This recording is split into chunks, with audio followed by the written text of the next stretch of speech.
and all. Cat and all. Speaking of the cat, if you've got this part of the video, well, if you got this part of the video, now that we're live on YouTube, you've got the live edition of Home Gadget Geeks. It's kind of Catter Day here at the Home Gadget Geeks Network. My cat right here, he won't get down. I put him down 3 times already, and he's like, dude, I'm podcasting with you tonight. So if you caught this part of the video and you're not live, it just means we haven't edited it out and I haven't locked you out of this. It's okay. Hang tight. Fast forward ahead 7 or 8 minutes. We have a long play podcast ahead of you, so if you've come for a 3-minute version of however you got here, this isn't the place. You're going to hang around for about an hour. We got Christian Johnson coming up talking about his infrastructure at Maplegrove Partners, and it's going to be super interesting. So if you're interested in web infrastructure and how to set that up, he has done that as well as secure it. So we're going to talk about that as well. And so hang tight. No Periscope tonight. No. Ken was asking if we were going to do that, and I was like, probably not. That got me all frazzled. I don't know. I was in a weird, it got us all pumped and excited, and then got to bring it back down a bit. No, I'm with you. It got me a little unhinged. Yeah. A little bit. Not gonna. So Pippin is like staring at the screen. Like there's a screen here that has the Hangout on it, and don't forget to turn on my. Oh yeah, good call. Thank you. Thanks, Ken. Ken's watching out for me. We'll come down and run that off of the Surface Pro. Let's do that. I moved the Surface Pro right down here now, so I've got 1, 2, and then a screen. So 1, 2, 3, and then a 4th screen right there. Oh, very cool. Yeah.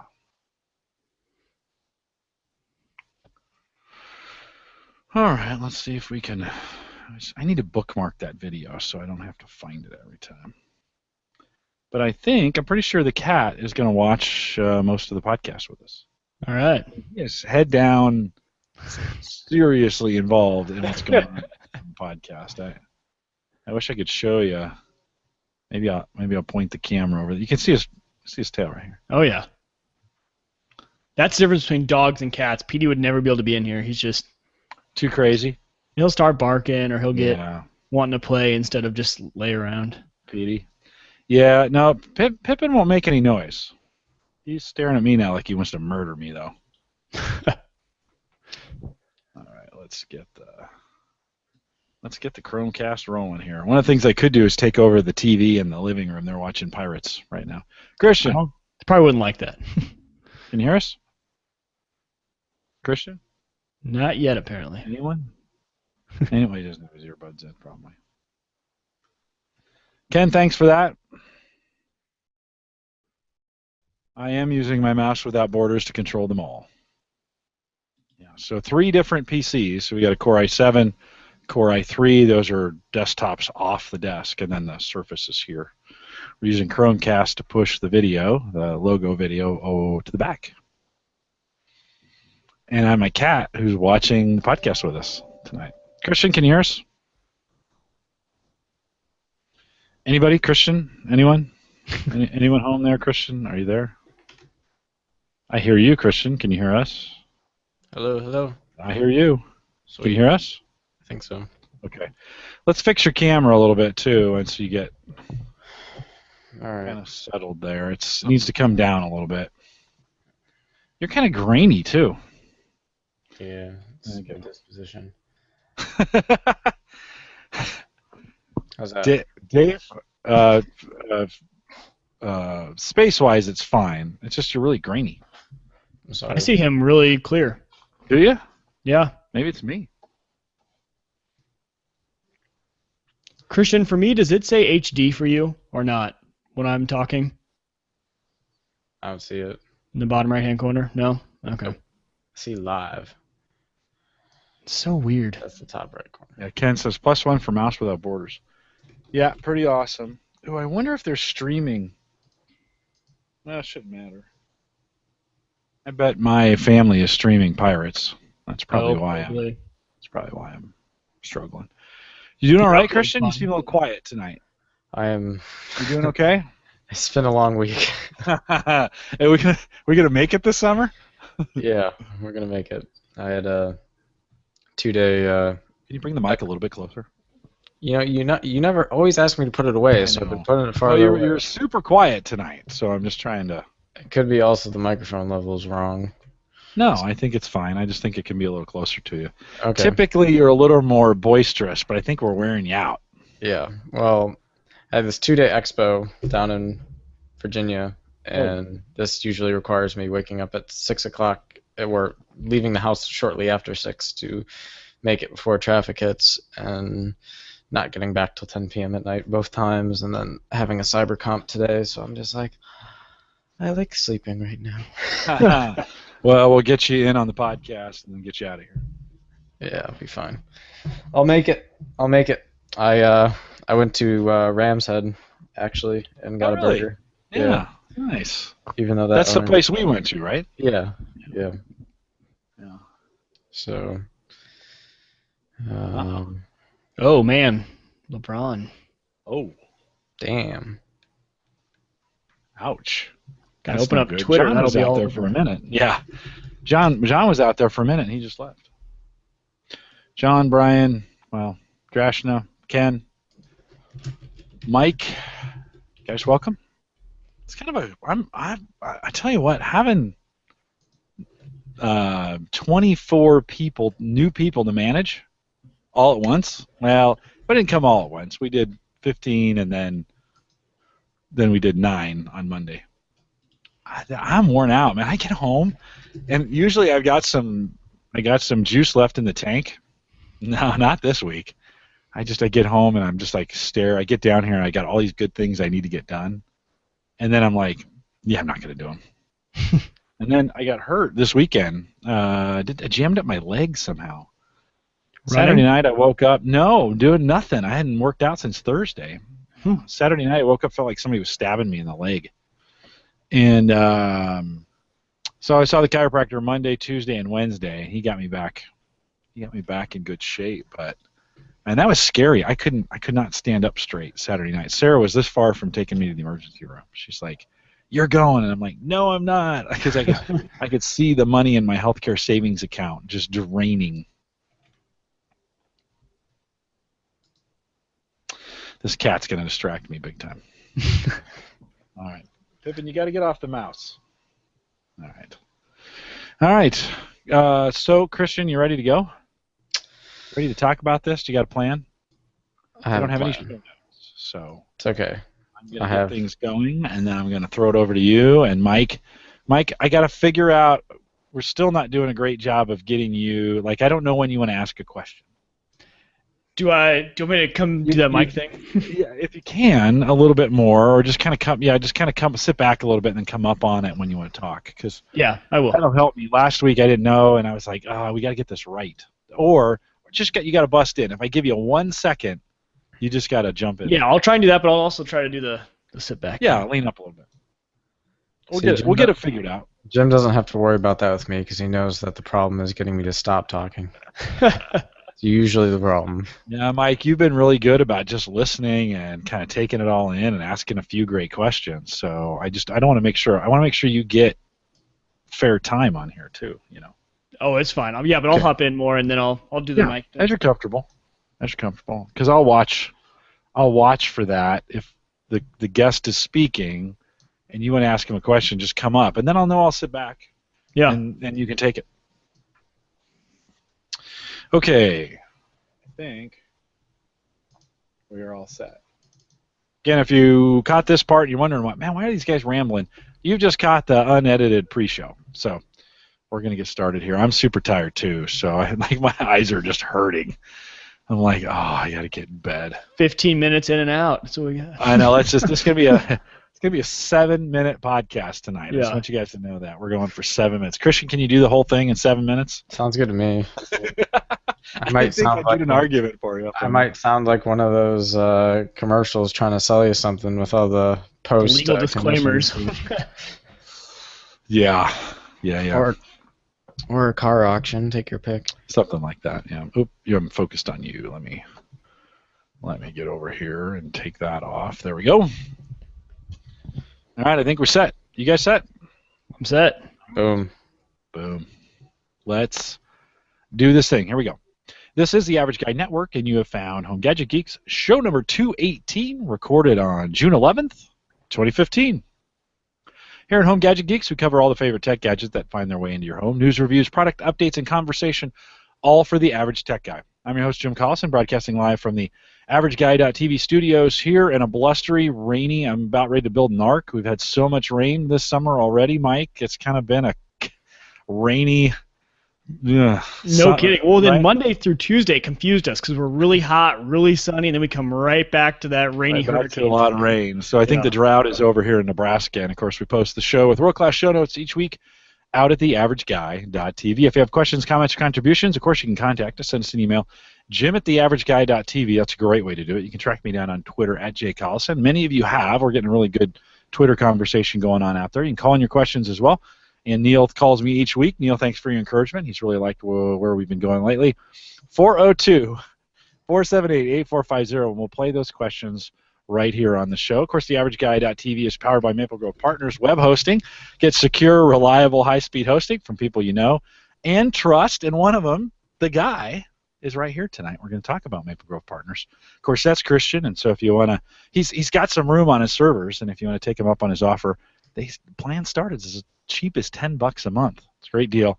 Head over to maplegrovepartners.com. I want to thank Roger over at WLMN Radio at WLMNradio.com for streaming us daily, Monday through Friday, out at Grafton, West Virginia. So if you're listening from Grafton, we'd love to hear from you. Just drop us an email. And, of course, Home Gadget Geeks is a part of the Geeks Network. Find the links to this show and many other great podcasts out at thegeeksnetwork.com. You can join us in chat, watch or listen live, watch on YouTube, listen on Spreaker, find all the navigation over, and actually the new live pages out at The Average Guy. Christian, thanks for helping me get the new live pages up out at theaverageguy.tv. All right, we're going to dig in tonight. We've been talking about for a while, last couple of weeks, Kyle Wilcox had called in, 6 weeks ago and said, hey, love to get an overview of the architecture that Christian uses for Maplegrove Partners. So if you're watching this, it's not going to be one gigantic commercial. Christian's really going to dig into a lot of the technology that he does behind it. But before we dig into that, I want to welcome Mike. Mike, welcome back. Thanks. Good to be here. We're getting prepped up for my favorite week in Omaha, College World Series time. It's always a fun time, especially working downtown. It's like a week-long party down there. So I love it. Hopefully the rain holds off then for the coming week. But the College World Series is always the beginning of the hottest times in Omaha. Very true. And it seems like it starts rainy and it ends hot. And we have 2 weeks ahead for us. And the city of Omaha, there's no better place to be than the city of Omaha during the College World Series, and it just rock and rolls. So. Oh yeah, the city really adopts it. That's what I like. A lot of times if you go to like the Stanley Cup Finals or something in a different city, you might not even notice it's happening. But in Omaha, College World Series is happening. It's awesome. It's great. Great to be in Omaha. And if you're anywhere nearby, you ought to come up for a game. And if you're coming up to Omaha, of course, let us know. Mike and I will try and connect with you. If you're ever coming through Omaha, a lot of folks drive through Omaha. You got to get through Omaha to get to just about everywhere on the planet. Let us know. Mike and I usually maybe make our schedules work out. We can meet you. We'd love to do that as well. Yeah, I'd love to meet some people. Yeah, it'd be fun. I think, Mike, now that I've got you, we really need to start working on an Omaha meetup. That's we do this one in Fishers, Indiana that we're going to go out and do. If you're still interested in joining us for the Average Guy, it's the Home Service Show, SurfaceGeeks.net, AverageGuy.tv meetup. That's a really long title. If you're interested in doing that in Fishers, Indiana, the link will be in the show notes. Just head out to theaverageguy.tv for this show or a couple of past ones. We'll have the show notes. We'll have a link to it to how to get involved in all of that. We tried to get it this year, Christian, so you could attend. But we just couldn't pull August off. Sad. It was just too early, man. Sorry. It is sad. I know. I'm grateful. Maybe that's when we'll do the Omaha one and we can get you out here. That'd be good. That'd be good. Yeah. Coordinate it with the interns and we can figure something out. So it's, anyways, let's dive in. We promised we would talk a lot about the Maplegrove Partners infrastructure. Christian, why don't you take us back a little bit? Let's start, it didn't start as Maplegrove Partners for sure, right? Not at all. How'd you get going? Today it's web hosting. TheAverageGuy.tv is hosted there. You've got a few other customers as well on that, room for more. But and so that's kind of where it's at today. What you're listening to this, you downloaded it from the Maplegrove Partner servers. You're watching this if you're on the live page, Maplegrove Partner servers. But take us back to the beginning. It all started back in 2008 or 9, I think, actually, on IX Web Hosting, which was a shared hosting provider that, at the time, I mean, really was hardly doing, compute architectures, yet alone web hosting of any kind at a serious production scale. And I'd probably started around 12 years old or so with playing around with IX web hosting for my music school, and really trying to figure out how to support the requirements of that. IX web hosting is a shared hosting environment. They do have a lot of customers, but they're one of many in terms of when we talk about where am I going to host and run a website. There's billions of options, and as my website started getting popular and traffic started picking up, and I was hitting 3,000-4,000 users a day and so forth, I started noticing that, hey, performance on this really sucks. And whenever your site goes down, you're reliant on, if you're with a good provider, a 1-800 number, opening up a ticket, waiting for an engineer to go to look at it, and that can start to weigh on you. But in the shared hosting environment, big company like IX Web Hosting, you're really not going to run into that in terms of I opened up a ticket and I'm not getting any support back, and it's taking me days to get my stuff back online. That being said, the shared hosting environment is cheap because it doesn't support really high-performance websites. You're sharing it with a lot of other people, and once your site starts to get any kind of success or momentum, you really start to outgrow the model very quick. And in the case of IX Web Hosting, they're very clever about going from your baseline shared web hosting to, oh, you're successful now, well, pay us a bunch of money for a dedicated or virtual private server. And those fees, entry level at IX started at IX Web Hosting started around $40 a month, which for me at the time I was like, no.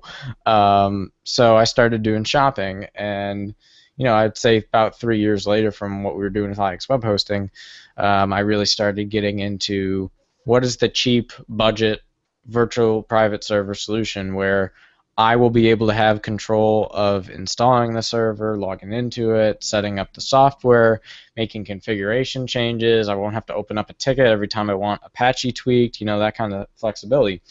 And VPS market is very similar. You can get a lot of high-end stuff, you can get a lot of low-end stuff. So I think I found something that I would say at the time I bought it, I felt was pretty mid-tier. Verpus, which is now actually called Wowza Technologies, they merged about a year back, is what we would call a budget virtualized hosting solution, meaning you can buy the VPS. It's really almost at the same price as a shared hosting. Maybe you're paying a little more, but not much, and it gives you all that freedom and control. Sadly, smaller company, not a dedicated support staff, so you'd have these network outages where it'd be like a day or two of just complete blackouts, and you couldn't do anything. And at that point I had started putting a lot of customers into this environment, and it was it started off pretty great.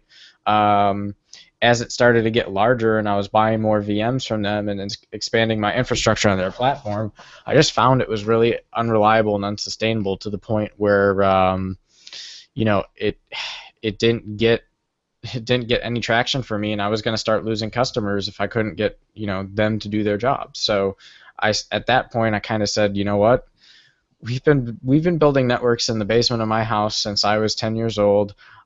I know better than anyone that this is a relatively doable thing, so screw it, I'll do it myself. And I really have not been I typically only host for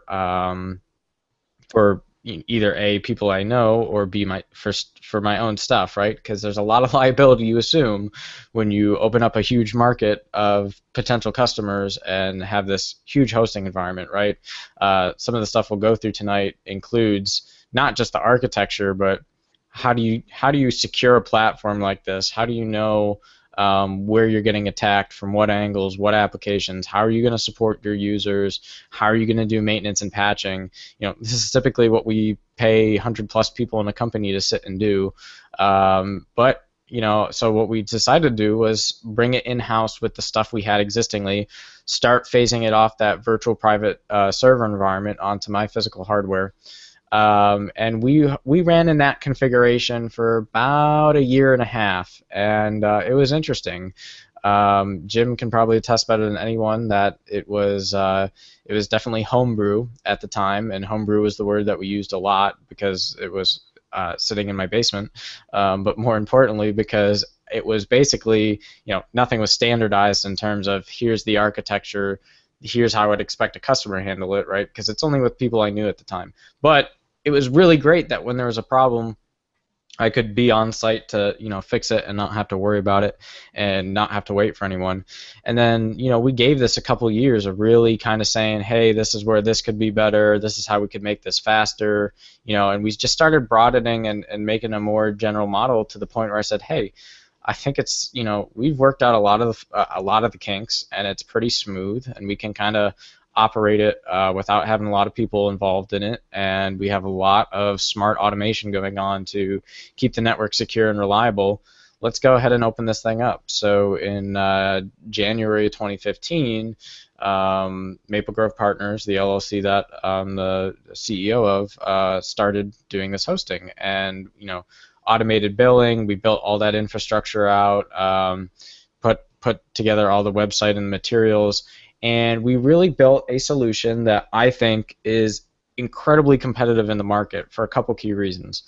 Number one, it's incredibly hard to find shared hosting that runs fast and is actually going to give you the performance of what a VPS would if you had to sit there and configure it all yourself. So I'm really proud of the fact that we can run a lot of web containers simultaneously in that type of shared environment, but give you the performance of something that is dedicated. And that took a long time to kind of get right and get fleshed out.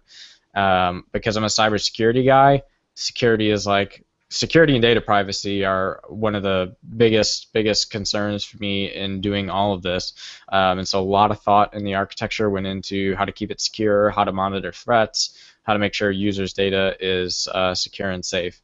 3, and this one is kind of special to this community, we wanted to target this web hosting platform to be the platform for podcasters. And so we try and make sure that our web environment is user-friendly to all of the tools, services, and optimization required to run a podcast network, stream audio and video, have the right bandwidth you need, and basically give you the tools that, if you wanted to run an audio-video podcast shop on a shared hosting provider, you really wouldn't be able to do it that well.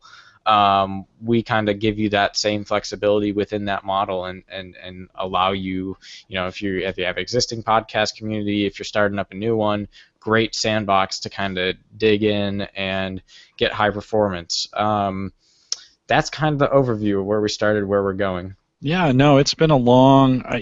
What's interesting is you just didn't get there overnight. It wasn't like you decided one day. I mean, we've done this kind of in phases over the last 4 years, and worked through those. I spent many nights with you testing stuff and fixing stuff, and I remember you've done a lot of things like, hey, we're going to switch this over this weekend. I need you available because we're going to mess with some stuff, and can you help me work with this? And I remember when IX web hosting, you'd had enough, right? I mean, you were really kind there.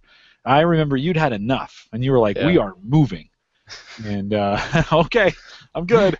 Let's do that, right? One of those kinds of things, and so it's been it's been a journey to get there. So it's not just when I think about it. I mean, it's really been, especially in the last 2 years, just a little bit of work each time to get us there. And so a lot of people approach a problem like this, and they're like, well, I'm going to spend the weekend doing it. And it's probably a little bit longer than a weekend when you think about. I mean, you spent quite a few days just getting all the billing working right and all the all those pieces, but I think for you, once you get something going, you work it till it's in and it's right.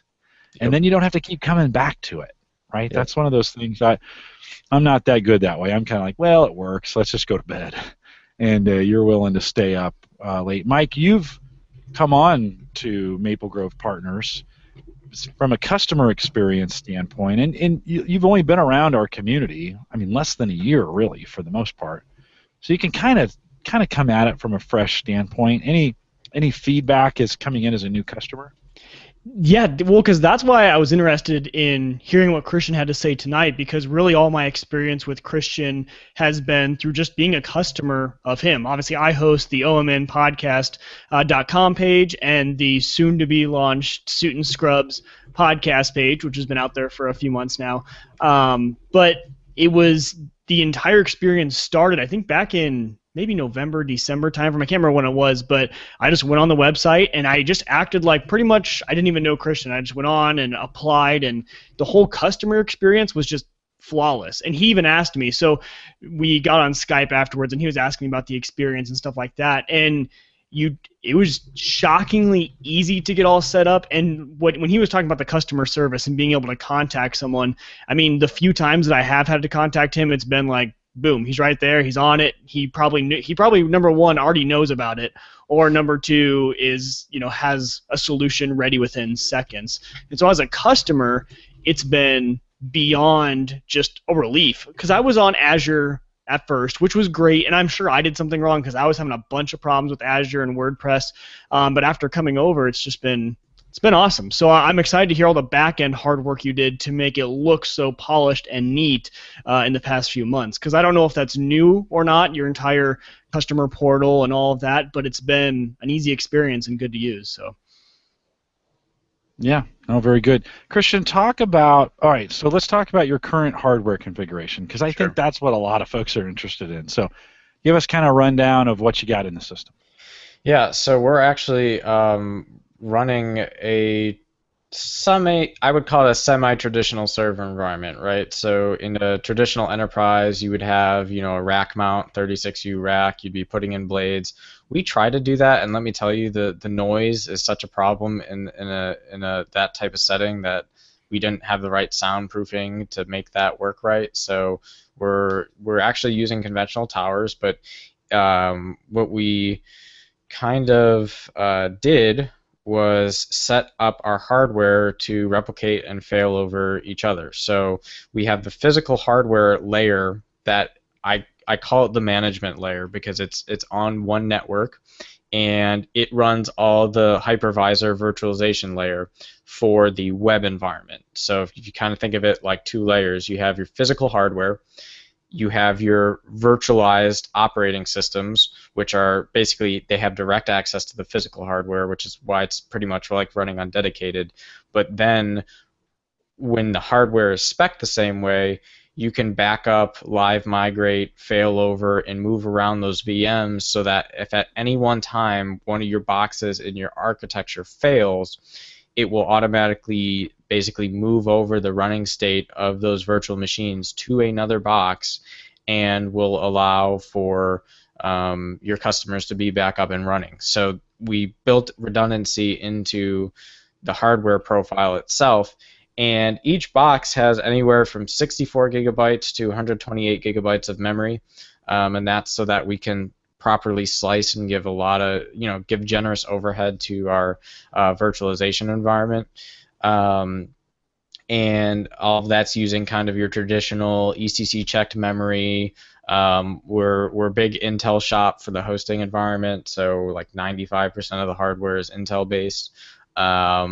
Each system has at least 8 physical cores on it, so that we can, in our virtualization environment, control how many cores are being allocated to what web services.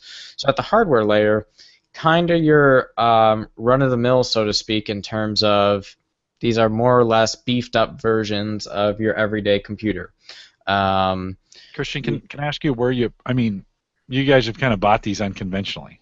Yeah. So we decided that we wanted, again, part of this whole experiment and project has been how can we get the most performance for the least dollar. And so there's this really interesting phenomenon that takes place on eBay, which is as these big enterprise shops like phase out one generation to another, they do these huge blowout wholesale bulk, like we need to get them out of our warehouse, so we're going to sell it to you dirt cheap. So we watched for like months very closely at those games and just waited to the right time and just basically snapped up a whole lot of them. And basically both HP and Dell hardware on the server side, you can find incredible stuff that is really, 2 or 3 years dated in terms of technology, but because they beef up these servers so much to begin with when they're ordered fresh off the lot, the performance difference between something that's spanky new and something that's 2 to 3 years old, but was built enterprise grade, not that big a difference when you're looking at what are requirements for web hosting. And databases and network transport. So we really got a steal doing that. And like I said, when we found the right price point through those warehouse vendors, and there's certain vendors in eBay that they have their own store separate from eBay, but that's kind of where it's easiest to track the hardware.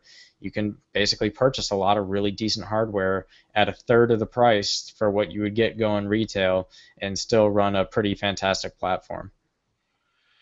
So you guys just kind of wait for those deals to happen, pick those things up year or two behind, maybe 3 behind, implement those in there, get them at a good price.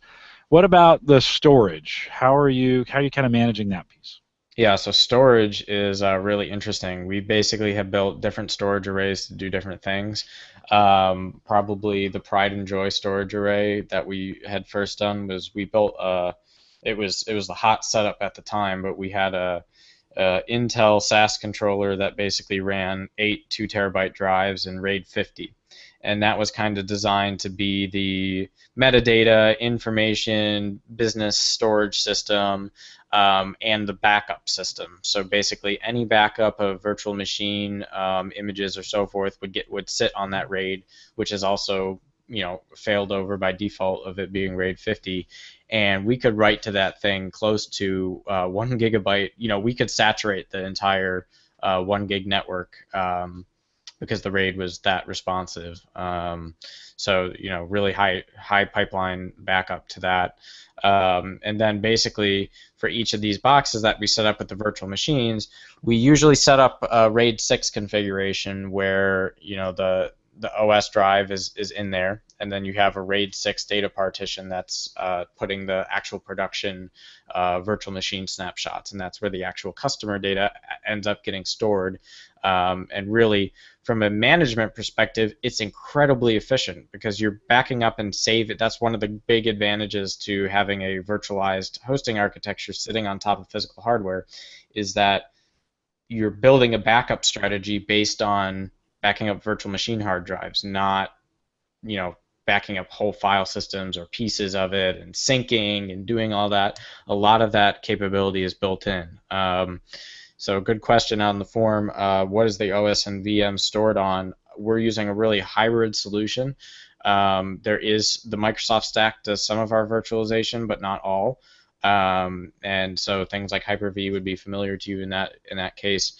But all of our production web environment runs on CentOS, which is the free Linux version of Red Hat Enterprise Linux, which is kind of a big name. I think the two big Unix names for web hosting are going to be either Ubuntu or Red Hat, right? So CentOS, pretty big in the game. Allows us to basically do minimal core installations of CentOS and only install what we need. So we basically we actually start with just the virtual machines are set up with the kernel, and it gives you a shell, and that's it. And then we built the custom package installation so that nothing is running on those virtual machines in excess except for the web environment itself, the web server, the database server, updates, time server. So that gives us a lot of control over what the CPU I/O is actually spending its time doing.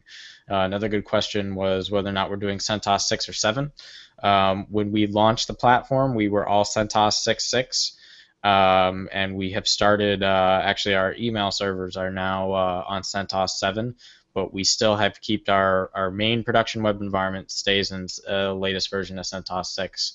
That's really for kind of compatibility and ease of use, because upgrading those correctly and building a migration plan where stuff doesn't go down is kind of not, you got to evaluate when is the right cost performance time to do that upgrade, and really 6 is supported equally as well as 7 right now, and is going to be around for, it's kind of like Windows, Windows 8.1's out right now, but everyone's still using Windows 7 for the most part. It's kind of that deal. So we're very happy on that platform.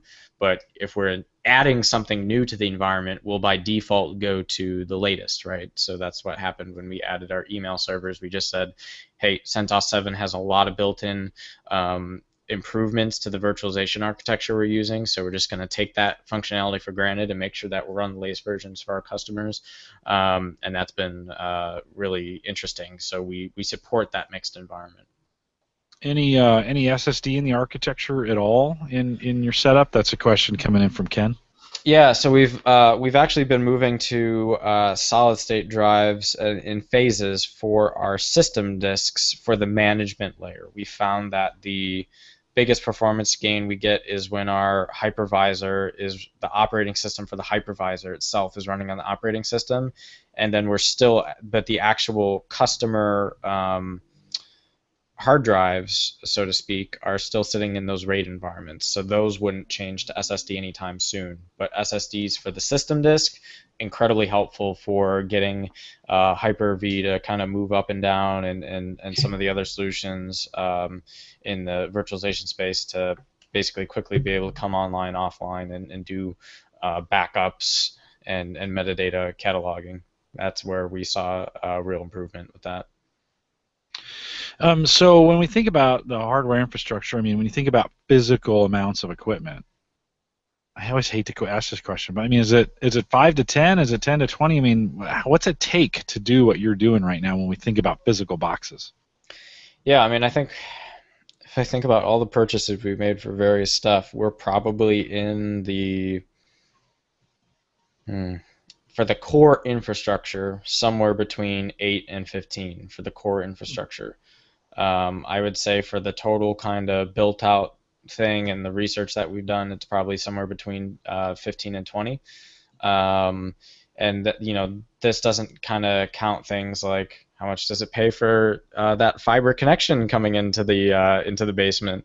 So just looking at hardware and the kind of the pipeline infrastructure, I would say it's somewhere between 8 and 10 for the core stuff that keeps the business running and the customers happy. Which, if you think about, for the high performance value that our customers are getting, and for the all the things we discussed earlier, that's not a bad price point to be doing this offering at. And we basically built the infrastructure so that our baseline is somewhere between this 8 to 15 figure for the core, right? But if as our customer demand expands, we proportionally scale our hardware with that. So it's not like we're not prepared to have a massive influx of customers, because we've scaled the architecture so that it's plug and play, ready to go. You pop in a new box, it gets the image of all the stuff we're doing, and boom, new customers on there. So we basically scale both our bandwidth pipeline that we have coming in for fiber and our hardware racks, so that as we're seeing our customers start to saturate the existing resources, we add and provision new ones. We actually just have gone through this cycle a month ago. We just started putting in the next kind of piece of that. So we just did another order to keep things kind of running stable. And it looks like a question. So what line of CPUs are you using? Multiple CPU sockets. Yes. So most all of the boards that we run are dual socket, and they're all using Intel Xeons. Gosh, the exact model number escapes me, but typically 3.0 to 3.3 gigahertz clock speed. We give a pretty high cache for them, and that's going to give you 16 cores per. Sorry about that. 16 cores. That darn thing. Yeah, my knee. 16 cores per box, so that really gives you a lot of flexibility to control what types of virtual machines have access to what resources, and you can allocate certain cores to certain customer environments. So we kind of have this pooled compute resource, which is really nice, because you get to fine-tune some of that power and say, this is a really high-powered site, it's going to need more cores, and kind of work off that model as well. So with, obviously you've always had the tech skills. I mean, you started this at age 12 and you've liked doing that, security and stuff like that. Have you liked or disliked kind of getting into the whole business side of things? So going out there, finding customers, dealing with them, the accounting side, adding up all the extra electricity in your house that you're not now drawing, doing all of those sort of businessy stuff. Has that been a joy to you, or kind of like, well, I wish I could just focus on the tech and not do the whole business side? Yeah, I don't know if joy is the right word. It's been an interesting learning experience. That's what we're trying to say. No, it's really, I really do love working with the technology and seeing where we can make the performance gains. The administrative side is certainly difficult. You got to be on top of your. We've had consulting contracts that are part of our company model, but outside of the hosting environment where one of the big things we did when we moved over to offering the hosting was obviously with this automated ordering system. Now we have the capability to do automatic invoicing, to handle payment gateways, to do all this stuff. So that actually kind of helped automate and alleviate some of that stuff. Fortunate to have Gary, who does a lot of the taxation and administration on that side, so I really don't worry about that as much. I'm well aware of what's going on within the company from that standpoint, but it gives me more time to focus on the customer side and the technology side, which is really critical. But yeah, it's something that you have to learn and you have to get it right, otherwise it doesn't showcase the technology well. But at the same token, you got to make sure your technology stack is what customers want to pay for. And that's over time. The more automation and smart technology you build in to do that administrative stuff, the less time it costs you individually to be doing that. So that's kind of the direction we've consistently tried to move into. Christian, you talked a little bit about your bandwidth in and out, and I don't think we've spent any time on it here talking about it. What, from a customer standpoint, there were some challenges with that, right? Of the way you host this, and now how you're doing it. Can you talk a little bit about your partnership with Verizon? Sure. So when we were back in what we call the homebrew phase, we were doing something that most internet providers wouldn't support, which is most residential connections have port 80 and all these other things blocked. Ours didn't, and as long as the bandwidth wasn't being abused, they were all right with us doing some of this homebrew stuff. So eventually, when we realized that we were ready to go pro with this, we were ready to get static IPs dropped, we were ready to go pro, so to speak. We worked with the Verizon small business team, and we have great FiOS Verizon in the area, and so we basically started paying for that small business line, and it's completely separate.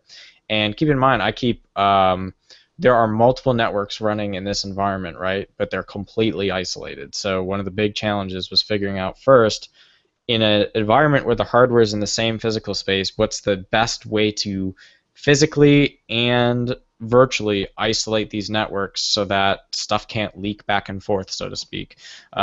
Once that was architected and figured out, it was actually really relatively easy to get the Verizon team to come in, add the new ONTs that were required, and then we can basically scale up our static IPs with them, our bandwidth as needed. So it's a really great customer relationship, actually. And it's cost. It's a good cost for us because we're getting really great bandwidth to our customers, and Verizon comes in at a really great price point for that in our area. So it's honestly, if Verizon FiOS was not the provider in that area, we would not be able to offer the quality of the service that we are, because there's just very few other providers like that can do a good of job for as much money. I mean, if you look at the kind of cable equivalent business offerings from Time Warner or Comcast or Cox, I mean, they don't come close to what you could do on the business side. Residential side, yeah, maybe the bandwidth is similar, et cetera, and then you're getting nitpicky over the differences. On the business side, the difference is still really dramatic, and the pricing is still really dramatic, and Verizon is killing the competition in the areas that they're allowed to provide the service. There's actually some parts of the city where there are special contracts where Verizon was not allowed to compete because they basically bought out the city, so to speak, and that's why those big prices still exist, because they own those parts of the market. But the parts where Verizon goes, which fortunately we're one of them, I mean, just fantastic quality, fantastic customer service. In the gosh, 8-9 years we've had Verizon in different capacities for internet hosting, or not hosting, but just internet. I think they've gone out twice. Once on the residential, and once, believe it or not, 2 or 3 weeks ago. Yeah, just Um, recently, right? yeah, and I mean, but honestly, that's been it in the 8-9 years we've been with them. Their customer service is fast. I can get on and have a conversation with the business team. Is really different set of people from kind of some of the horror story residential calls that we've talked about in the past. So that's been a really great partnership all in all. And like I said, the platform would not be it wouldn't be as feasible if Verizon wasn't in the mix. So we're fortunate to have that in our favor. Yeah, no, it works out really well. There's been a couple questions about user experience, and I think this is where you're a little different. If I bought, and I've used Bluehost and HostGator, and I've used IXWeb hosting with you when we did that, and they give you kind of control over a cPanel, and you go in there and you got to spin up, if you want to spin up WordPress or whatever, you got to kind of manage all of that. One of the things, and I know fairly customizable on your side, one of the things I've liked about it is I said, hey, Christian, I need another WordPress site. You spin it up and say, here's the URL, just log in and do what you need to do. Is that kind of been, because you're kind of focusing, at least with us and podcasters, on hosting media and hosting WordPress sites, is that kind of the typical user experience you're looking for? In other words, you'll get it spun up to where what they need and then just kind of turn that over to them? Or what are your thoughts on that user experience? Yeah, so I think one of the biggest shortcomings of the shared hosting environment is they just give you all this crap, and sometimes people just don't know what to do with it if they're new timers, right? So I like to basically set them up on the optimization pipeline where they're not going to have to spend the years of research I did really figuring out how to get to the sweet spot. So if someone says, I want to run a blog, I say, okay, what do you think of WordPress? And they say, yeah, I really like that platform. I said, great. Like you're saying, here's the username and password to your instance. When a customer gets that kind of feedback and you say, yeah, it's already optimized and ready to go, and you can learn more about it as you're working with the hosting environment, I find that customers are generally much more appreciative of that than sitting here and saying, yeah, here's the knowledge base, go read up on how to do it. I mean, it's a different perspective. My policy is more about based on whether you're at our $10 a month package or our $30 a month package for the dedicated stuff. In both cases, I try and give the customization and flexibility where if you want to do something cool and creative, we're not going to stop you from doing it as long as it's not insanely abusive to our systems. And so we've done a lot of that where some users are at different points in their ability to administer and run these servers, and based on that experience level, we kind of give them different levels of access to our infrastructure. So, if you're a new timer running on a web container, yeah, I'm going to hand you a login to WordPress and say, here it is. Here's how you get to your FTP. If you have questions, you want to learn how to do more, let's talk. If you're a senior systems administrator and have been doing this stuff for years and you want access to a dedicated box that you're paying for, I'm going to say, great. Here's the login of that box, have a nice day, and I'm not going to send you a WordPress login link because I know you know how to install it probably just as quick as I do. So it's kind of, I try and make that distinction. I try to treat each customer based on the experience and interest that they have instead of making everything cookie cutter, which is why that's one of the things you can do when you're a small business. And you know what? I love doing it because I'm not doing this to get rich. I'm doing this because the enterprise architecture challenge in and of itself, and just the fact that I can host my own stuff without any strings attached or people to answer to, so to speak, great thing for me. To have customers and to build a community around that of people who want that type of tight niche environment, that's a big deal of what this is all about. And the fact that we're offering all the usual standard kind of enterprise features, so to speak, with that customer environment is a big selling point for us. From a first-time interaction piece, we have an automated ordering system, so getting set up and paying for your order and getting into the system is all automatic. once we receive your order, then I kind of look at, okay, here's what he wanted and here's what I want to do. You're going to get a personal message basically, and we're going to kind of quickly walk through what your requirements are, if you need any setup assistance, that kind of stuff. And then the support model is really trying to keep it human as much as possible instead of throwing wiki articles at people. Obviously, as demand expands and more people show up, you kind of either do one of two things: you hire more really qualified, talented people, or you figure out how to make some of that stuff even more automated. But we're not there yet. So I have a couple, so to speak, customer ramp-up plans for if that were to happen. But at this stage of the game, that's really kind of where we want to be with our customers. And I don't think like people really understand how unique that is to Maplegrove, because for two reasons. So I used to be, and still am for one of my websites, on Squarespace, which there's this whole trend now to make everything easy for the blogger, whoever it is, the photographer wanting to make a website, the drag and drop and all of that stuff. And while it is easy, it's so cookie cutter and you're so locked into their system, and it might work great. Whereas when I moved over to you, just like you were saying, that customer experience of, okay, I'm right in the middle, I would say, okay, I already had my WordPress up, I know how to run it, yeah, I know FTP, okay, let's get you over there. I mean, you were just, it was so customizable, almost to the experience level, to what I want. If I didn't want WordPress, I could do something completely different, like you said. That is something so unique that it's almost like your competitive advantage, where I don't think you can find that anywhere else, where you're getting someone who's dedicated to you, who's giving you the good service and helping you where you need, but also giving you the flexibility to choose whatever you want.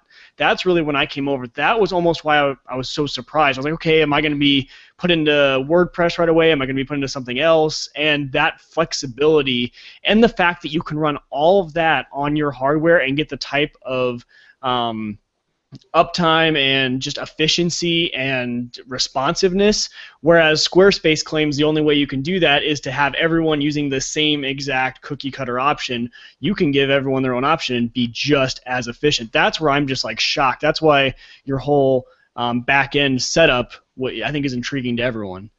Yeah, and some of the other things, a big thing for me is basically to be able to have tools on my end that make it really fast for me to, I have no idea what the customer is going to want when they come in, and we try and give that customized experience. So I got to be ready on the go with stuff. I think Jim was saying a couple days ago, we had to do a change on one of his customer sites, and he said, here's this blog article on how to do this change that I want. And so I said, okay, it's done. And he kind of was like, wow, that was actually really fast that you were so on point with that. But it's honestly because I have all the tools always open and ready to go, and I know exactly where I need to be, and I've given a lot of thought to potential different scenarios where people are going to ask for common stuff. One of the good questions I see out in the chat was about migration, right? So do you guys support migration? Yeah, exactly. Give me a database backup file and give me your FTP content, and guess what? You can do it all yourself, right? So we give you basically a full PHP MyAdmin, so you can upload and restore your backups. You can upload and push your new FTP over, and so you can actually do the whole migration plan yourself. If you need some help, we're there to help you. So we kind of give that model where it's like, if you don't want to be bothered, we're fine to let you go and do your own thing. But if you want a little hand holding along the way, we try and accommodate that. So it's a nice flexible model. On that business model sort of thing, one thing not tech related at all, but just kind of a question I had: why LLC compared to partnership, anything sort of else? Why did you choose to go with the LLC, or was there kind of no really thought about it? So it's actually the subclassification of the LLC is a partnership, right? Because the company was started by my dad and I, and but the LLC gives you some nice flexibility in taxation and doing quarterly reporting for taxes. Basically, also it helps you separate out when you get into full-blown corporation taxes. It's a very different ballgame. And so from an administrative side, for small businesses, it really helps to go down that LLC route. I would say of the 50 states in which you can start an LLC, New York State probably isn't the most user-friendly for LLCs, but it's not the worst. It's somewhere in the middle. And like with that, the rate at which you pay taxes in New York is high. But that being said, the administration model for an LLC and kind of coming up with privacy agreements and making sure your taxes are done right, that was kind of the easiest model for us to get up and going very quickly. And because it is a partnership, one of the LLC classifications in New York State is a partnership. So that really made sense for us. Perfect. Christian, you were talking about that time just a minute ago where I had that problem, and yeah, I was working on a WordPress site for a customer of mine who gets hosted there on Maplegrove Partners, and so I was going through some of my own troubleshooting, and literally found this article, and this had been a problem it's been a bug with WordPress for 4 years, and I found that problem, and there were 2 SQL scripts, and I was like, hey, can you run these? And I sent you the link, and you're like, okay. I'm like, well, tell me when you're done. He's like, I did.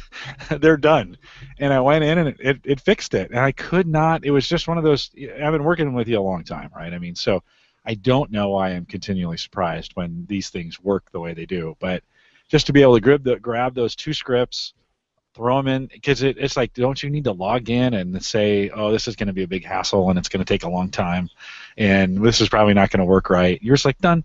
And sure enough, it fixed it. So that was fun. And while I've got good access to you through work, I've never really caught you at a time you haven't been responsive. I do want to say, if you're interested in jumping on a plan like this, and by the way, if you're with GoDaddy, you absolutely should jump ship and make your way over to Maplegrove Partners. There is no reason you should stay on GoDaddy for any reason at any time. Right? I'm just going to come flat out and say that. So if you're listening to this and you got a site over there, get with Christian. He'll make it easy to migrate. But it's just one of those things where your service, it's just the 2 of you, but you guys give some great service just for the 2 of you. And this is a community thing, right, guys? This is what we do in community, and I think it's really cool. One of the advantages to it is you're learning about all this stuff in your University of Maryland program, and then you're bringing it back and applying it. And so we're getting like the best, most cutting-edge security and the way it's set up, and those kinds of things. We're getting top, right? I mean, we're getting kind of cutting-edge stuff.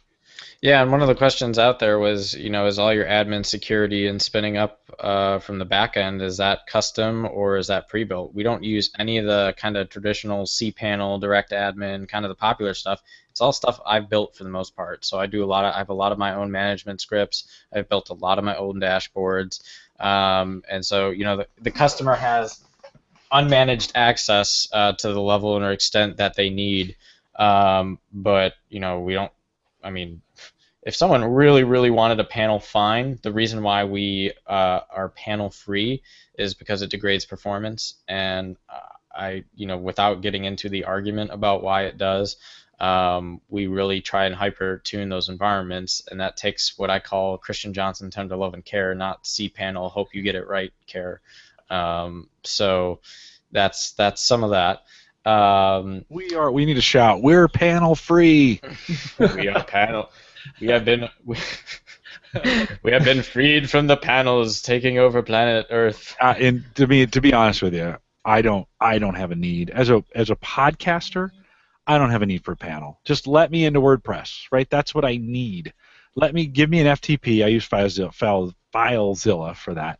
Just give me access to FTP so I can upload my files. A lot of our podcasters, we talk about this in the podcasting community all the time, is don't host at the same place that don't host your media at the same place you're hosting your website, because a lot of these guys buy this $3 a month, unlimited whatever. You've seen those plans, right? Unlimited bandwidth, unlimited storage, and then as soon as you get popular, they say, well, you've really violated. Christian, you really have a different model in this, and we went through my stats when we were first started thinking of doing this. Like, all right, let's think about on an average day or an average week or an average month, can you support this financially?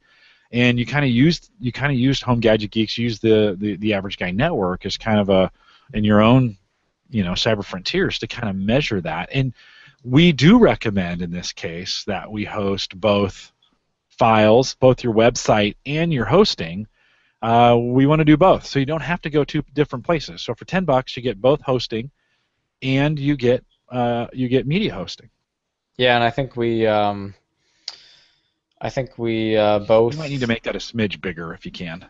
Okay, yeah, but I think wow, I think I forgot what I was gonna say.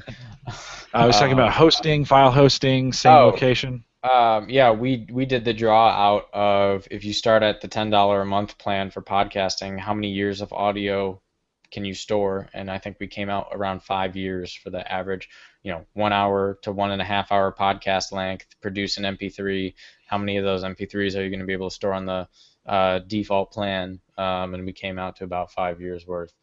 I wanted to screen share a little bit to talk about how some of the security stuff is that I do. And so what you're actually looking right now is a real-time view of some of the metrics that I have about my system. So this is one of several dashboards that I monitor about what's going on in the network. We keep a real-time, so a couple things that are really important, and this is one place, again, where Maplegrove is very, very different from your typical provider.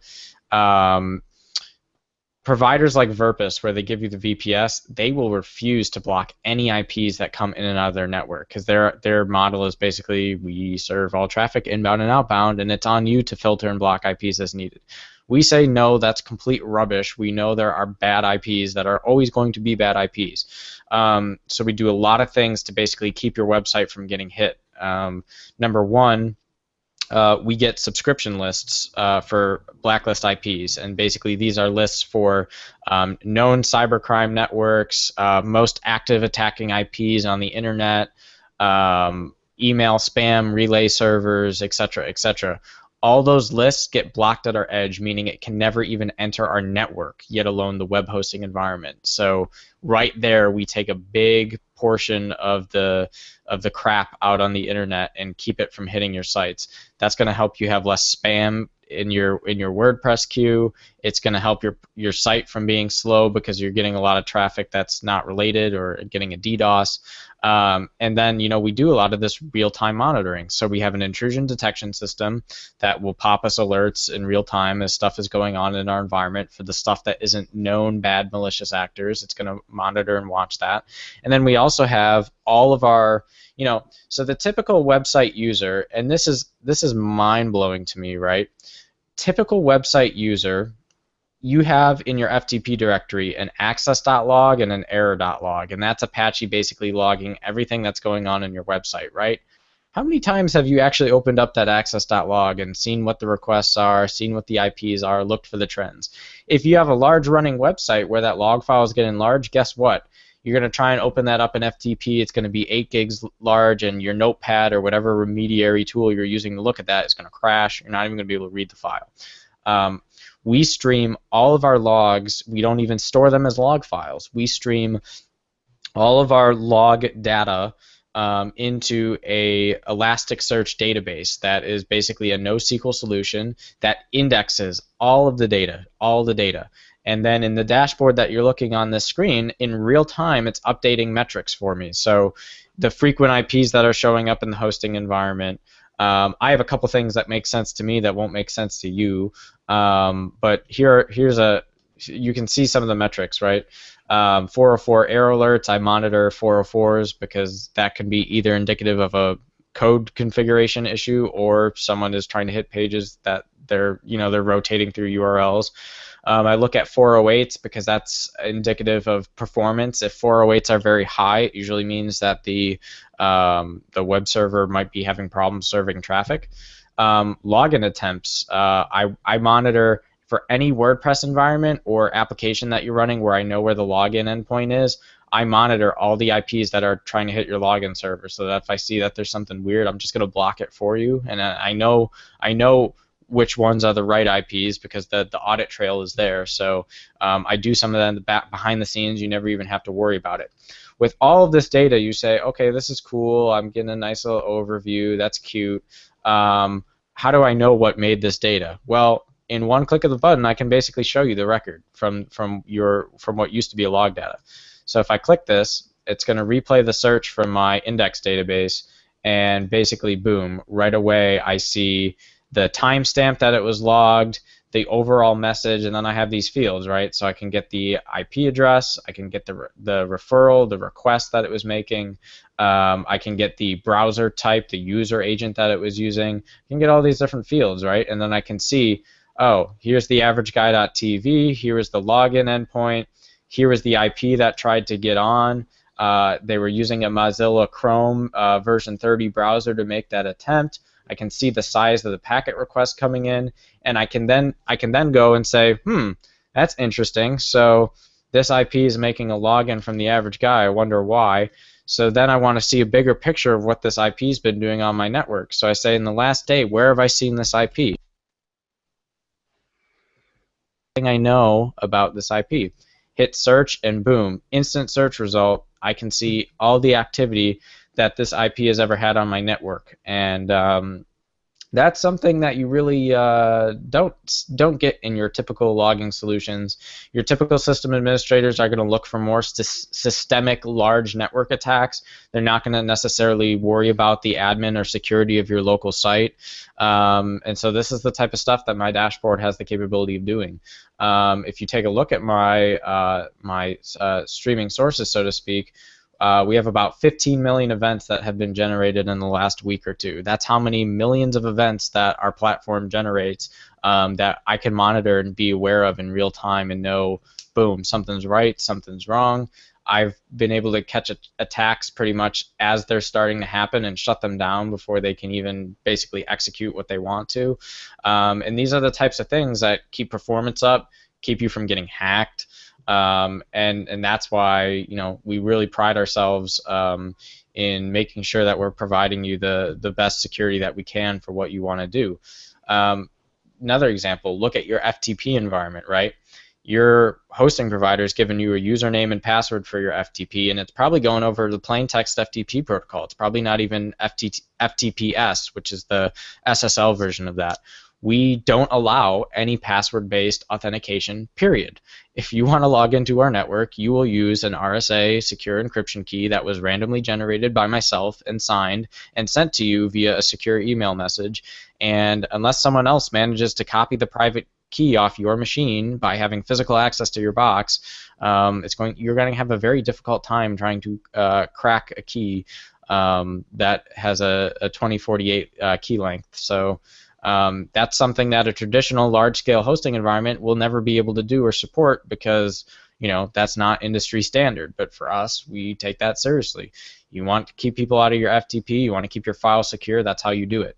With our database environment, one of the biggest things we've seen with WordPress especially is that the plugins for WordPress are incredibly buggy. And with a lot of these new, cool, high-tech, responsive sliders and all this other stuff, they've had introduced some really, really severe cross-site scripting and database SQL injection attacks. And some of the plugins that are used in virtually all WordPress installations that I am aware of have been compromised in the last 6 months and have had these vulnerabilities. And what that basically lets you do is if you're a malicious actor, you can very quickly download someone's WordPress configuration file and get their database username and password. Well, that's great. Even in the event that they were able to do that and their plugin was leaked, because of the way our architecture is signed up, they're never going to be able to touch your database because the database is sitting behind the network, right? So if you're IX web hosting, right, it's a public IP address that you log into that database. In this case, no. Database is behind a layer. They can't actually even try and make a login attempt to that publicly. Number two, no password authentication based for the FTP server. So they're not going to be able to get to the other files in your system unless they've come in through another way. And three, all of our databases have randomly encrypted and generated passwords. So they're going to basically get a long string of crap unless you went in and manually changed it. And it's not going to mean anything else to anywhere else in our network. It's solely for that database. And even if they were to compromise that database in your or that password in your WordPress configuration file, they would never be able to take the data directly because it's behind the network without launching some different type of attack. So we really have different levels of isolation in our network that allows us to still provide the customization and the user experience and make things mostly familiar and not be too painful to set up, but also provides you a lot more security than what your average shared hosting provider is going to give you. No, that's actually very cool, Christian. You pinged me the other day. You're like, hey, where are you logging in from? you know, and I was like, well, I'm here. Have you done this from here? No. Well, that's kind of a nice proactive approach to making sure, that I'm not getting compromised, that things aren't going the way. And there's a lot of people out there doing that. And so it opened my eyes to, I used a WordPress plugin to kind of monitor the login attacks that were coming in. And man, one of the sites was just getting hammered. And so we did some things to fix that and lock that down. But I had no idea you leave that out there, and it just leaves it open for attack for sure. Yeah, and actually one of the most interesting ones that I was monitoring for a long time, in this case you can see it still has a little bit of life. This widget here, which isn't really showing much right now, it says BitTorrent botnet attempts. There's been this very strange BitTorrent-like botnet that has been on the internet and hitting all sites. I mean, just all sites with these very strange, bogus requests. And it's become this huge botnet network. And so this dashboard used to be lit up because that botnet had somehow leached onto the IP and just started trying everything. And we basically systemically took out their distributed capability to attack our network. And then we also published security alerts. So I actually published all the IPs that are associated with that black network that launches that type of attack. And obviously, because it's distributed, they've corrupted and taken over machines all throughout the world. But this graph right now that you're looking at, you can see the bar for one or two messages in the time period, right? That was like 200 before when the attack first started, right? So the fact that only one or two requests that are getting through in that distributed attack, really fantastic use case of how we use this dashboard to basically call and prune our IP addresses and keep stuff out. Some people want to block, whole country codes, right? So they think, China's all bad, Russia's all bad, I don't want them on my site, I'm targeting US customers.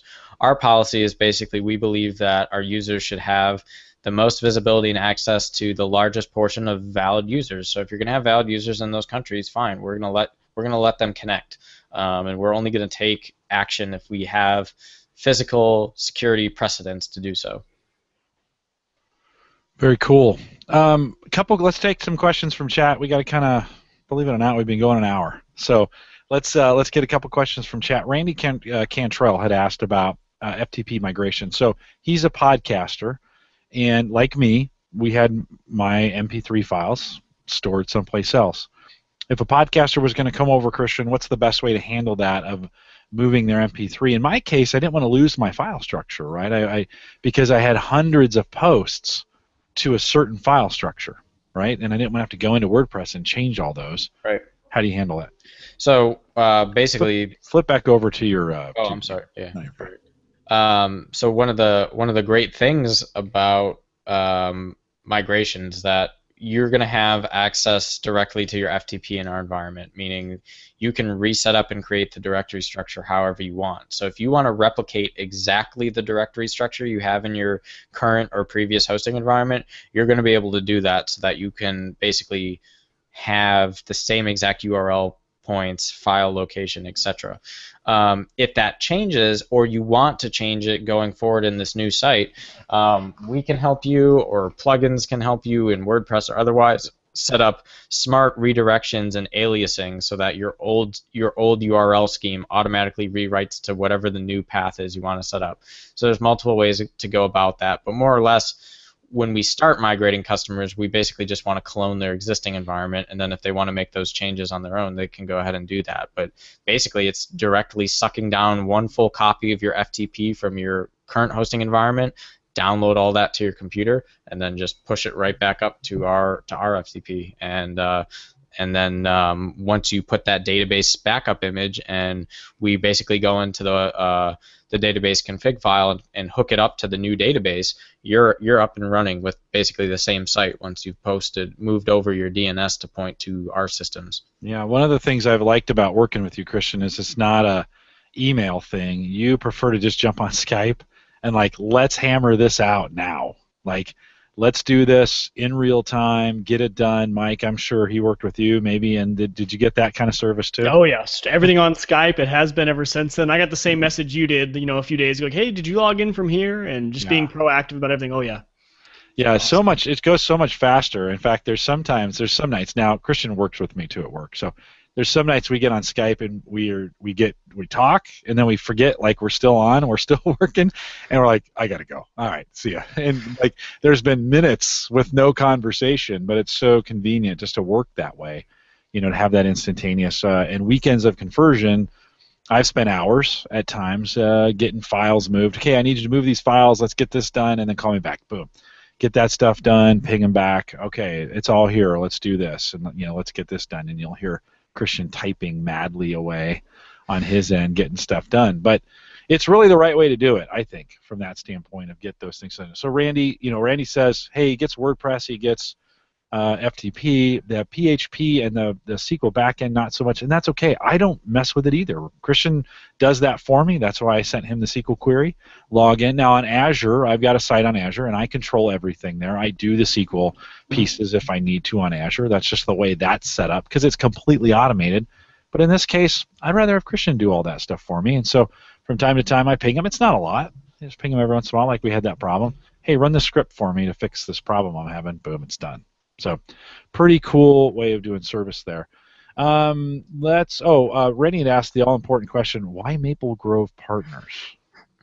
It is the name of a street in my hometown that the maple tree is very, especially in Canada, right? It's maple trees, so just kind of maple street, a lot of maple trees, street name, and then partners because it's a partnership. Yeah. And so boom. I knew there's not that big of a story to it. It's just a street name. Yeah. That's what you get. Let's see what else was in there in the chat room that somebody had seen that the time zone on your reports was set to 3 in the morning. We assume that's all UTC. Yeah, that's just standard UTC time. I convert in my head. And then Mike asked about what about IP denying to block specific networks, and you talked a little bit about that, about blocking countries. Yeah. What about specific networks? So actually all of our edge in production is on pfSense, and we've talked about pfSense in the home. It's fantastic in the enterprise too, let me tell you. So all of our public-facing IPs get dropped into NICs, and we have basically blocks of 4-port NICs, so you kind of have these monster machines with maybe 10 gigabit NICs hanging around in them, and each of those get sucked into a pfSense instance, and we basically automatically do all of our firewalling and IP block rules there. So I can block any subnet I want straight from the edge device and just take it off the whole network so that it never even hits the web environment. I can also do it from the web environment so that the traffic can get into the network, and then the web server will make a determination. But it's generally both safest and best for performance if you just block it at the edge. And that also allows us to do the automatic subscription lists, where we automatically update what subnets and networks are and aren't allowed to connect to the platform. Yeah, and I like that because I don't have to monkey around with my WordPress plugin and block that stuff. I know you guys are going to do it. I was doing that. Mike talked about WordFence, which is one of those WordPress plugins for security. I use WP Security. I think it's all-in-one WP Security if you go to your plugin page. That's the one I've been using over the last couple months and have really liked it. And they've got abilities to go in there and block it. Mike mentioned on WordFence, and I tried that one too. You can set it up if they try to access it like with a username that doesn't exist, they automatically get added to the block, which is kind of cool. Then I started doing that. I'm like, wait, Christian's probably doing that for me. So I just kind of quit. I was like, I don't need to block these things. If he sees it, it's getting blocked on the edge, and I don't need to worry about it. Yeah, no, for sure. And that's not to say that every spammer is gonna, not hit your site, because they always change IPs and change their stuff and get in. But it's definitely going to be significantly less of the floodgate of what you're going to get in a fully public environment. Yeah, Ken is asking for some security tips. Maybe we'll cover this in the post show. A Yep. little WordPress security tips. So if you're staying around, if you're listening to the recorded version of this, of course you only get the post show in most cases. Depends how good we may add the post show on in this case, but you only get the post show if you come out for the live show. So come out, join us Thursday nights, 8 p.m. Central, 9 Eastern, out here at theaverageguy.tv/live. You get the interaction. We got a great chat room tonight. We'd love to have you come out as well. Mike, any other questions on your end, kind of before we wrap this thing up? So I asked the hard question, but what's the best part about running your own hosting, running your own website, running your own company, interacting with customers? Just your favorite part of your day-to-day activity in the overall business aspect. What is it? Freedom to do what you want, really. You know what's best, and there's little bureaucratic structure to stop you from doing what you know is best. And, No red tape. Gotta love it. and that lets you make mistakes and make great decisions all at the same time, and have a good learning experience, and getting a chance to interact with people and make smart solutions work for folks. That's what the fun of it is. Yeah, I love dig it. That's what you do. You know what, Mike? You and I do this because we love it, and I love having Christian on the other end because I know that I can just call him and be like, hey, can you? And I think, Christian, with most of your customers, right? If not all, it's probably that open, right? With you just kind of, hey, tell me if you need something, just tell me. Yep. So it's kind of cool to have that available. You know what? That's not for everybody, to be honest, but it might be for you. And so if you like that kind of environment, you're thinking of switching. Christian's got a $10 plan and a $30 plan. Those are all available if you want to check them out at Maplegrove Partners, maplegrovepartners, all one word, .com. And he's got his plans outlined there. You can give them a try, get it out there, get it going. And, man, once you're on, you're kind of hooked. It's a whole different way of kind of doing this because, like Christian said, he'll let you go as hard as you want it to be. He'll just give you root access. There you go. Here's your container. Have fun. If that's what you want, he'll make it that way. If you're like me and you're like, really, I just want to be a content creator. I want access to WordPress. I want to upload my files.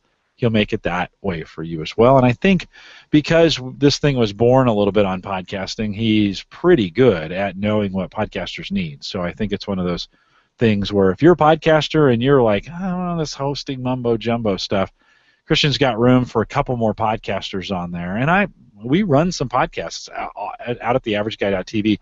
It's, I don't want to say it's a huge network, but we push some files every single day off of his network, and it does great. I've never heard anybody complain, hey, I can't get to your file. It's always there. Anytime they can, it's usually my fault because I forgot to FTP it up to the site in that case. And so with that, we'll say, Christian, thanks for coming out. If you haven't watched Christian on Cyber Frontiers yet, that's the other podcast available on the network here. Cyber Frontiers, head over to theaverageguy.tv. Just look for the orange section. That's the Cyber Frontiers piece. And they've got a great cybersecurity, big data podcast going on. Most of it goes over my head, but it may be great for you. And we're getting a good audience around that as well. So join us out at theaverageguy.tv for that. A couple reminders, if you've been purchasing from Amazon, and many of you have been, that's dynamite, by the way. Thank you for what you're doing there. A reminder, you can use our Amazon link at work too. If you're at work and you're buying from Amazon and you go to the Amazon affiliate link, it works. It still works, even though you're buying for work and it's not personal. Still works for us. We had a couple of those happen this month where I saw 40 of this and 30 of that get purchased, and I know not everybody needs 40 cables. It's probably going to be for an enterprise. That works as well. Head out to theaverageguy.tv/Amazon or Amazon CA if you're in Canada. Just go to John Zadler. In fact, we need to get Zadler back. I say that every podcast, but got to get Zadler. I'm going to hit him tonight, and we're going to get Zadler back on the schedule. John's always entertaining to come on. And if you haven't signed up for the newsletter, I'm actually behind. Oh, man. This newsletter may not get done. I'm just going to say it might be a July newsletter. I have been just get it done. But that just shows you I don't spam you when you sign up for the newsletter. So head out to theaverageguy.tv/newsletter. You can read the past ones. I'm going to try and get to the other one. I got a special story for you. So I've really been working on it, and so it might be just a little late. I apologize for that.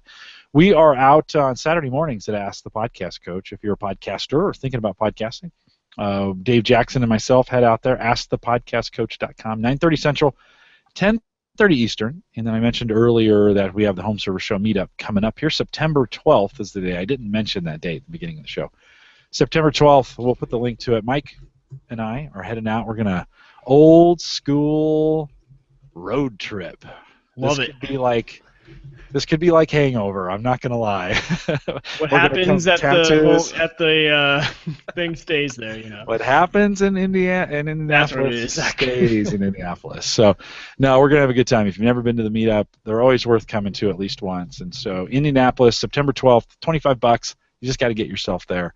It's going to be a good time. And we're working. Did you see Yoda had the backpack server components? I like that. Yeah, it's all set up. I just got to do it now. No excuse. The backpack home server. Just put it on your back. Yeah. Make sure you have a long enough power cord and Ethernet cable, and you're in business. I think I'm get solar panels. I'm going to have a hat of solar panels. Solar panels are you need like foot generators. That's probably true. Inside, yeah. Yeah, as you're walking around to keep that thing going. But I like the solar panel idea. That's not bad. Future topic. Speaking of solar panels, I've Dog the Bounty Hunter. Well, I've turned into Dog the Mole Hunter, and we have got moles in our yard like no tomorrow. And I was out buying stuff to kill them with. They now make this solar-activated little device you put in the ground, and then it vibrates, and it's supposed to make the moles go away. Haven't tried it yet, but talk about lawn tech. There we go. Those things. If you have tried one of those devices, I'd love to know if it actually worked, because I got moles. I got a whole colony of moles in my yard. They've been propagating out in this one section of my house. I didn't see them. Man, they're everywhere. So if you've got some good tips on moles, send me an email, jim@theaverageguy.tv. The better the tech involved in it, that would be awesome. Maybe I could send a robot. I need to send a dog. Robots. Dog or a fox. Fox would be great. Go ahead, Christian. No, finish. Oh, I was going to say, fox would be awesome. So if you got a pet fox that I could borrow for a week or so. I know someone who does, actually. So Really? Yeah. Down in my wife's hometown, they post about it on Facebook all the time. About the fox? Yep. It'd be sweet to have one come up and dig those things out of the lawn. Well, right now they're in a spot. They're not killing my lawn yet, but man, I have done everything I know. They keep coming back with a vengeance, so we'll have to figure that out. Jim, maybe you could rent one of your interns to do it. Get Colin out there. Hey, Colin. Yeah. Today your task is to dig out the moles, and not on my face, but in your yard, in my yard. So we're running over, but I'm gonna do it because this is a Gadget show. A couple weeks ago in the community, Jim posted about a super deal for a refurb Yoga 2 tablet for $200, and this thing is kick ass. I feel like this is a Surface on a budget. It's a 1920 by 1200 resolution IPS panel running Windows 8.1. Super crisp, super readable, snappy, 10-point touch display. It comes with the kick-out kickstand. Snap it right into the keyboard. I mean, it just is such a treat for $200. Gets 24 hours of battery life, atom powered. I got all my apps on it. Skype looks crystal clear. I do Facebook. I mean, it is just a perfect little go-to device for watching videos, internet, school. 24 hours of battery life, 1920 by 1200 IPS resolution. Where the hell are you going to find that for $200? Yeah, it's a pretty good deal. It's gone now. But deal of the year. I know. You only get that deal if you join us on the Facebook page, and I think I got that deal from Kevin Schoonover because he's the master of deals. Right? He really is. He's always posting the best. So awesome. But if you want to know what's going on, you got to join our Facebook page. Head out to theaverageguy.tv/Facebook. That'll take you right to the group. Ask for permission. I'll let you in. They're there. That's where we post our deals. So if you want to stay on top of this kind of stuff, head out there. It's a great way to do it. If you're not on Facebook, sorry. That's just where I post them. And maybe I'll try Twitter. If you're not on Facebook but you're on Twitter, let me know. And maybe I'll start posting those on Twitter as well. But with that, we'll say watch us every Thursday night, 8 p.m. Central, 9 Eastern. Mike and I have some dynamite stuff coming up ahead here. We were just going through the list of things coming up, and so we've got some stuff ahead. If you haven't gone over and checked out Mike's podcast, we pimped Christian's here a second ago. Mike does Open Mic Night, omnpodcast.com. And lots of stuff covering right now in the Apple world. I mean, let's see. What do they have? They have a watch. And that's about it, right? That's the only thing watch. They have here. Yeah. And did they come out with really crappy music service? So yeah, you were like dogging the music service, man. Yeah. Apparently, if you want to get your, so it's an Apple fan podcast, obviously, or not Right. Apple Yeah, you fan. want to be an Apple fan. If you want to get your listeners going and get more engagement, I've gotten more emails in the past day than I've ever gotten, which isn't still, it's just awesome. I got them all riled up, all confused. My mom even called me. He's like, "What are you doing?" But I want to use the music service, and you said no. That was like exactly how the conversation That's went. so funny. Well, yeah. Mike, one of the things I like about our network and what we do is if it's junk, we call it junk. If it's good, we call it good. And even on your Apple focus, you're a fanboy, like all the way. But there are times you're like, you don't want to do this. And so if you want to listen to a fair Apple-based podcast, I think Mike Uyghur is the way to do it. What's your co-host's name? Colin Ball. And he's new, and he's never podcasted before, but I'm really liking bringing him in. He's starting to pick up kind of the nuances of it, and he's got a lot of good stuff to say. So I've been liking having him on. He's been on for about 3 episodes, so it's going well. Yeah, OMN podcast, and he's going to work on his logo. To get that to look more like Apple. We've been talking about that for a while now. But great podcast. I try to catch them live Tuesday nights, 7 p.m. Central, 8 Eastern. And that's one of those on Tuesday that I try and catch, and then I always check in with Mike Howard when he's done. He's also JPEG to Raw. He's also Tuesday nights. I think he might be around the same time. It's tough to catch both of them, but JPEG to Raw, he's always out in our community as well. You can find me on homeservershow.com, surfacegeeks.net from time to time, and of course everything we do at Gallup at coaching.gallup.com. We're getting back on track at Gallup too as well, and so a lot of podcasting stuff going on. But we are live right here every Thursday, 8 p.m. Central, 9 Eastern, out at theaverageguy.tv live. And with that, we'll say good night, everybody. Good night. Okay. Oh, man, it took us a while to get to the end there. Boom. That's all right. We were goofing around. I was having a good time. Yeah, that was good. I was having a good time with it. That's for sure. Mike Howard says 8:30 p.m. Eastern. I don't know why I can remember. So you start at 7. He starts at 7:30. Yeah. 2 good ones in a row. If you're a photographer, you want to be out there at JPEG to Raw. No, good to have. Man, we had a good crowd tonight too. Good chat room out there indeed. You guys you're doing well. Christian, when we talk about security from a plugin perspective, Mike, let me ask you first before I'll give Christian a time to think about that for a second. What are you using for security in your plugins for your WordPress instances? Let's go to Christian and see what he's doing. Christian, so what would you recommend? So that's a no to you, Mike. I've got Christian. I don't need security. I host Maplegrove partner, so there's the biggest plug-in. No, I like it. Good plug. The baton was passed. Boom. The all-in-one WP security that you've been trying out, Jim, seems pretty cool.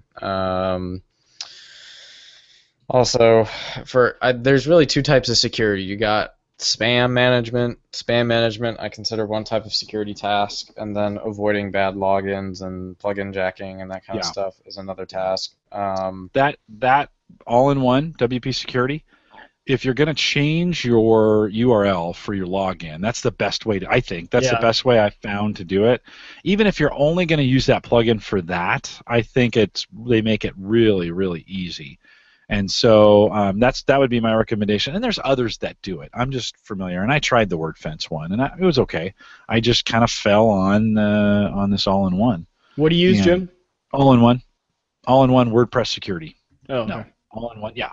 All-in-one AIO WP security. But it goes by all-in-one WordPress security in the plugins, but when it installs itself, it just says WP security. Okay. And pretty good. I liked WordFence better. WordFence is better proactively blocking people. All-in-one WP security kind of makes you build your own lists. And I was doing that for a while, and then I'm just like, I'm gonna let Christian do it. From that standpoint, it puts some firewall rules in on the site, which I kind of liked. It allowed me to change the extensions on the SQL server of what the database piece. There are some exploits that are written to take advantage of the WP underscore whatever the table name is. If they make it to the database, it allows you to change those to a random. Is it 5 characters, Christian? 3, 5, something? Yeah, 5 characters. 5 or 6, yeah. So I changed all those. Christian didn't have any problem with that. I thought you were going to yell at me, to be honest with you, for changing those. I was like, dude, what are you doing? That's what I thought you were going to do. And you're like, oh, okay. And then you looked it up. I was like, oh, Sweet. Christian didn't yell at me. No, it's all good. So those pieces, Mike, are the ones that I'm kind of, and then for the other piece was, it does a good job of reminding you that, your username that is displayed, right, and your username when you log in should be two different things, because the username that's displayed can be scraped. And if you're using the same thing for your username that's displayed and your username when you log in, then they already have it. It's super easy then to get it. Now, my ID is pretty easy to find when it's out there. I'm kind of screwed to begin with from that standpoint. But a good tip for new users, just make sure when you're setting up your accounts, your display name and the username you log in with are different. And it could be as much as my username is Jim Collison, no space. My username is Jim space, or my display name is Jim space Collison. Then if they scrape it, that'll never work because there's a space in it. And a lot of the bots will put a dash in where that space is, and it's still not the right thing. They don't make it any easier for them. So that's Mike. That's what I like. I'm doing it right now. Yeah, Oh, it's super not easy. me, Mike, the other Mike. Yeah, no, yeah. Well, yeah, and the other thing I like about All-in-One is they run this point system.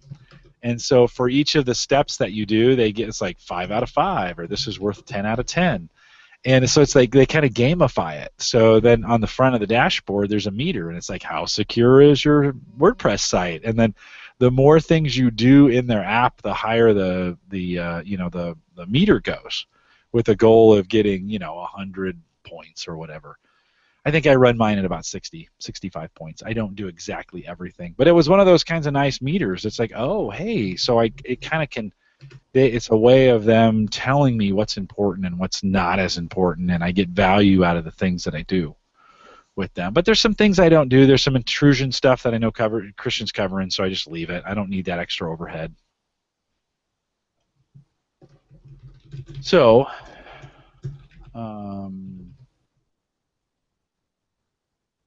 okay, some more stuff going on in chat. Randy, you and Christian should just talk. Yeah. Just get on Skype and you should just chat with him before you do anything, because I think you're gonna like it for sure.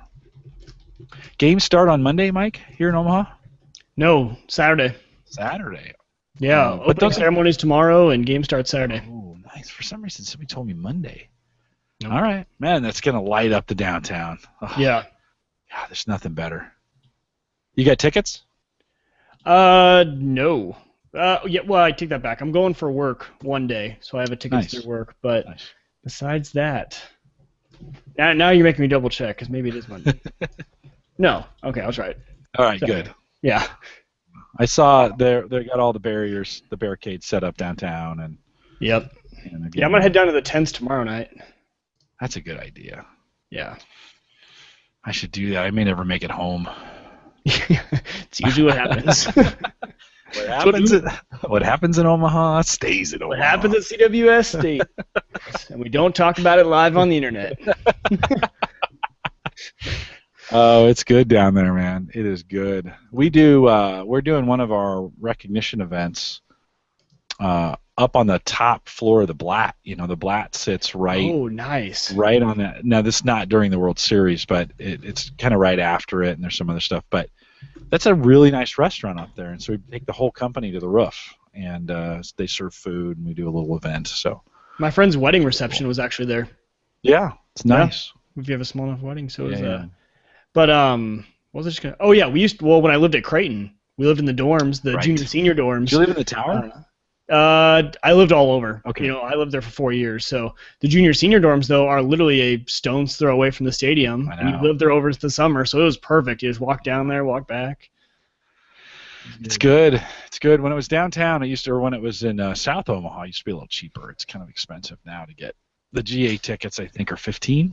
Yeah, I think so. Something like that. And they used to be. I remember we got them for $7 back when I first started working at Gallup. So 8 years ago, we could give them for $7. But that tells you, it's gotten big business. Yeah. It has gotten big business. So cool. Well, Christian, good talking to you guys. Yeah. No, good hangout. Christian, nice work tonight, and good, thorough, average guy overview. I think it's all good. If you're watching the live show, you guys hang tight for a second. If you're watching the live show, we're going to end it with this. Thanks for coming. We started late, so it's 11:30 on the East Coast at this point. Christian needs to get his beauty rest. So we're going to, if you're listening out there, and nobody's listening on Mixler, so we'll stop that. And I have no idea on Spreaker, but we're going to stop that one too. And if you're listening, I'm going to say thanks, guys. Have a good night and a great weekend.